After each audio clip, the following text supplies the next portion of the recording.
Mahesh, thank you so much. I do have a few questions for you though that I would love to understand and help you can help enlighten me.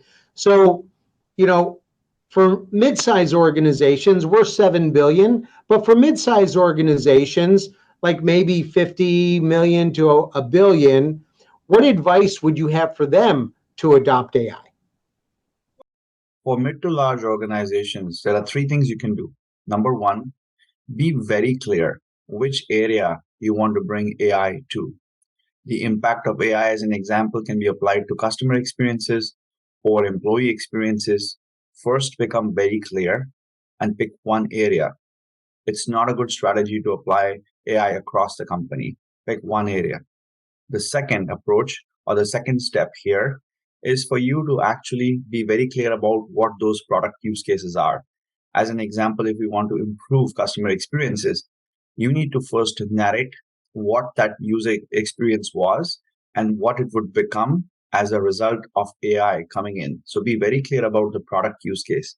The third, if you want to save dollars and truly measure the impact of what you do, write down clearly what your hypothesis is, which means that everything is an experiment. Everything is a series of tests that you conduct to see if they fail or if they pass.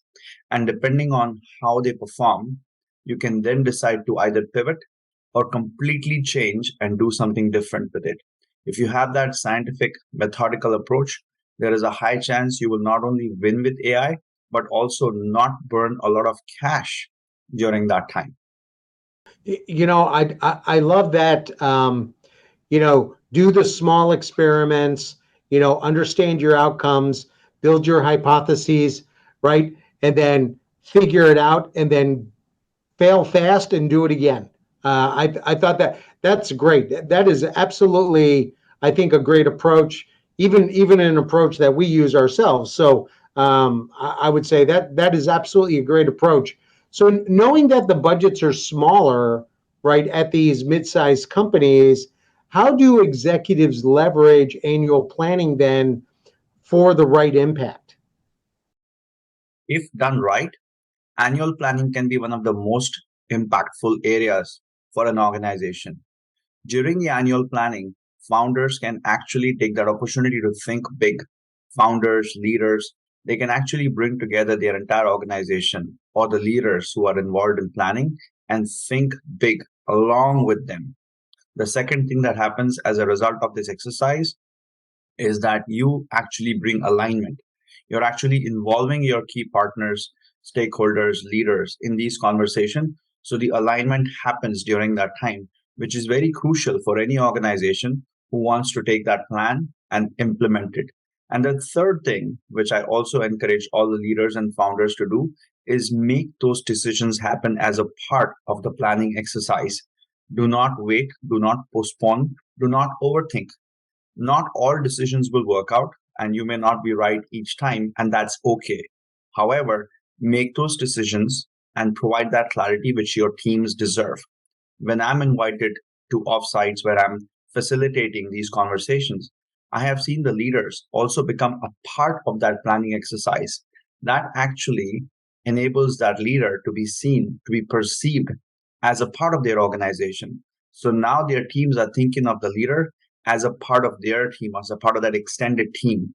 And that can not only absolutely improve transparency for the leader, but it also makes the team feel like the leader is going through the same grind as we do. They start to respect their leader.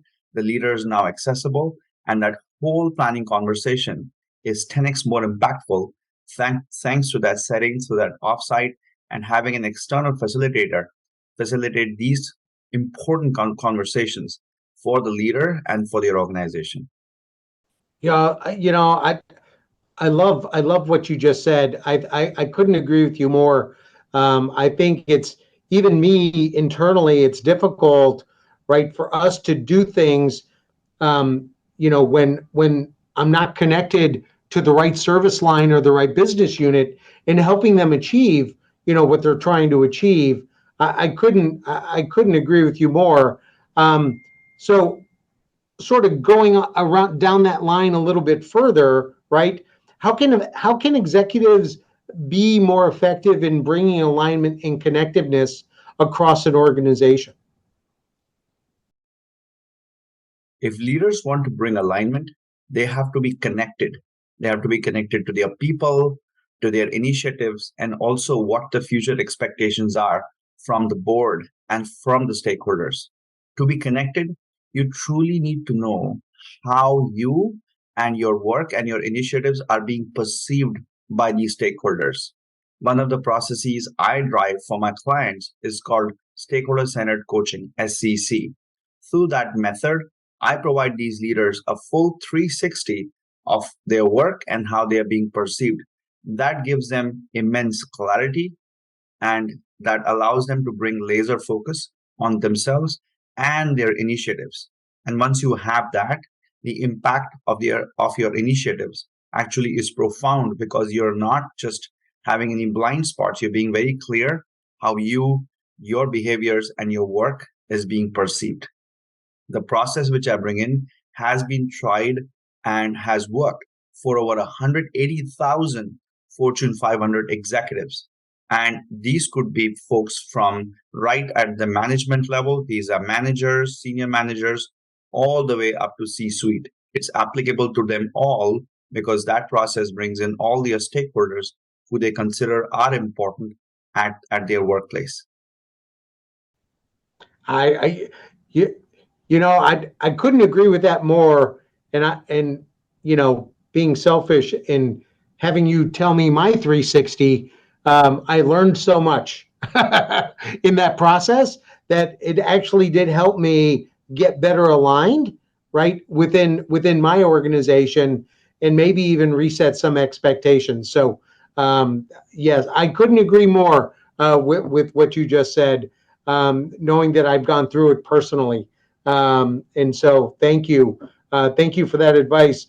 And so sort of on that same realm and sort of finishing up, so what advice would you give for aspiring executives? If you are an aspiring executive, just know that it's amazing to be ambitious. It's great to be ambitious, and literally nothing is impossible. Coaching can actually help you become aware of your blind spots, increase your awareness, and then help you overcome any barriers. Coaching can also help you double down on your strengths and use them in the right way. So my advice is there is no goal which is not out of your reach. There is nothing which is impossible. The how matters, and that's where coaching becomes important for some of the executives who were once individual contributors and were always aspiring to be high performers.